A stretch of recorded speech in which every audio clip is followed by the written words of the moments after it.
눈과 손이 즐거운 미술 시간입니다. 이번 단어는 미술 작품 속 숨은 이야기를 찾아보는 시간을 가질 거예요. 미술 교과서 36쪽입니다. 선생님, 이 작품을 보세요.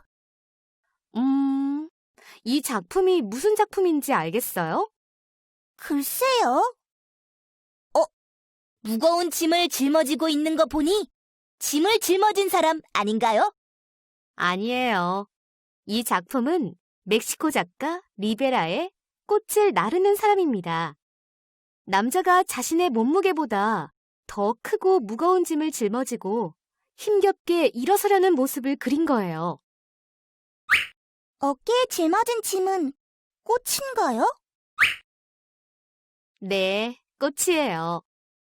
우리들이 알고 있는 꽃은 아름다움의 대상이지만 작품 속 남자에게 꽃은 아름다움의 대상이 아닌 그저 무거운 짐에 불과하지요. 왠지 마음까지 무거워지는 그림 같아요, 선생님. 그래요. 이 작품을 통해 그 당시 멕시코 서민들의 고단한 삶을 엿볼 수 있지요.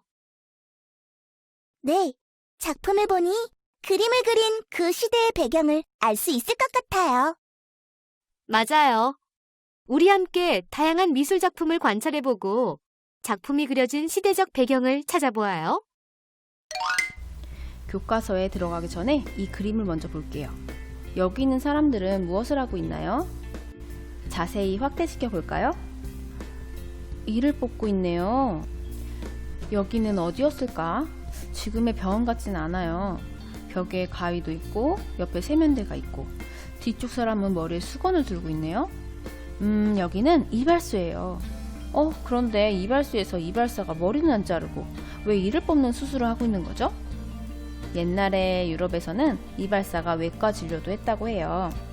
옛날 유럽에선 손으로 하는 직업을 천하게 여겨서 외과 의사 역할을 이발사가 겸하곤 했대요. 지금도 볼 수 있는 원통령 3색 간판은 흰색은 붕대, 파란색은 정맥, 빨간색은 동맥을 의미한다고 해요. 1540년 프랑스 파리의 한 이발사 겸 외과 의사가 고안했다고 하는데요. 이렇게 이발소가 수술하는 곳이라는 것을 그림으로 알 수 있었어요. 그 시대의 풍습이나 일상의 모습을 그린 그림들을 풍속화라고 불러요. 다른 말로는 세태화, 장르, 풍속도라고도 하죠. 우리나라 유명한 풍속도 화가로는 여러분이 잘 아는 단원 김홍도, 혜원 신용복이 있어요. 미술 작품은 개인적인 표현의 결과물이기도 하지만 그 개인은 사회의 영향을 안 받을 수가 없죠. 그래서 그 이면에는 작품이 생겨난 시대 상황과 시대적 배경, 작가가 활동하던 사회의 문화적인 특성이 나타나 있어요. 꼭 풍속화가 아니어도 작품의 여러 곳에 숨어 있기도 하니 잘 들여다보고 같이 찾아보도록 해요. 자, 그러면 교과서 36쪽을 펴고 그림을 같이 보도록 합시다. 이 그림은 약 450년 전 네덜란드의 한 농촌에서 있었던 결혼잔치 모습이에요. 사람들의 옷, 행동, 장소 등을 살펴보면 그 시대의 모습을 추측할 수 있어요. 결혼식인데 음식의 종류가 많지는 않고 아이가 바닥에 앉아서 손가락만 빨고 있네요. 곡식이 장식되어 있는 것으로 보아 여기는 곡간인 것 같죠? 쟁반이 아니라 문짝으로 음식을 나르고 있어요. 음식 그릇은 화려한 무늬가 없고 납작하고 둥근 접시만 보이네요. 악기 연주자들 빼고는 다 단색 옷이고 또 입구에 아직도 들어오지 못한 사람들로 북적이고 있어요. 이 작품은 농민의 결혼식이라는 불이혈의 대표작으로 가난한 시골의 결혼식을 통하여 당시 농민들의 생활상을 알 수 있는 중요한 자료가 되는 그림이에요. 자, 그러면 조금 더 나아가서 시대 배경을 알고 작품을 읽어볼게요. 작품을 읽는다고 해서 글자를 찾는 게 아니죠? 그림 속에 들어있는 작가의 의도를 파악하기 위해서 그림을 자세히 보고 생각하는 거예요. 작품이 그려진 시대 배경이 어땠는지, 작가가 어떤 환경에서 작품을 만들었는지 이해하면서 보면 찾을 수 있어요. 그럼 같이 작품을 읽어볼게요. 교과서 37쪽에 있는 6.25 동란이라는 제목의 그림을 봐주세요. 6.25 전쟁하면 어떤 단어가 떠오르나요? 선생님은 전쟁, 폐허, 피난민, 배고픔, 이산가족, 이별, 분단 등이 떠올라요. 이 그림을 처음 본 느낌은 어땠어요? 방금 떠올랐던 단어처럼 슬프고 절망적으로 다가오진 않았나요? 사람들이 고개를 떨구고 어깨가 축 처져서 걸어가는 이유도 아마 전쟁으로 인해 고향을 두고 떠나야 하는 비참한 심정 때문일 거예요. 이 그림을 그리게 된 배경은 1950년부터 1953년까지 6.25 전쟁이 일어났기 때문이에요. 전쟁이 나서 피난 가는 가족의 모습을 눈, 코, 입 등을 생략하고 사물도 형과 색을 단순화하여 표현하였어요. 이수옥 화가는 함경남도에서 출생해서 6.25 전쟁 후에 남쪽으로 내려와 종군 기록화를 많이 제작하는데요. 이 6.25 동란이 대표작이라고 해요. 이렇게 작가와 시대의 배경을 알면 작품의 내용과 의미를 더 분명하게 파악할 수 있게 된답니다. 작품이 그림만 있는 건 아니죠. 시대별로 도자기 작품을 살펴보도록 하겠습니다. 첫 번째 빗살무늬 토기는 어디 시대죠? 네, 신석기에 만들어졌습니다. 그럼 두 번째 청자 투각 칠보무늬 향로는 고려청자로 유명한 고려의 것입니다.